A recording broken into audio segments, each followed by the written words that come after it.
ಬಾದಾಮ್ ನೆನೆಸಿಟ್ಟೆ brush ಅದು ಮಾಡಿ ಅಂತ ಆಮೇಲೆ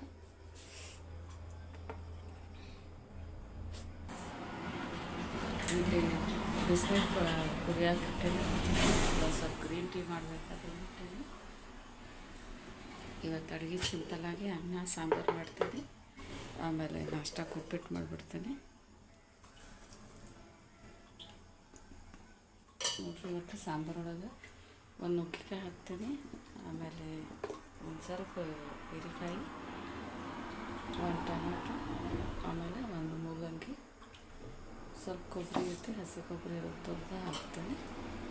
ಆಮೇಲೆ ಇದು ಸಲಾಡ್ ಸಲುವಾಗಿ ಕ್ಯಾರೆಟು ಮತ್ತು ಸೌತೆಕಾಯಿ, ಆಮೇಲೆ ಇದು ಉಪ್ಪಿಟ್ಟು ಸಲುವಾಗಿ ಒಂದು ಸಣ್ಣ ಮೆಣಸಿನ್ಕಾಯಿ, ಇದು ಉಳ್ಳಾಗಡ್ಡಿ, ಎಲ್ಲನೂ ಫಟಾಫಟ ಹಚ್ಕೊತೀನಿ. ರೈಸು ದಾಲು ಕುಕ್ಕರ್ ಇಡ್ತೀನಿ.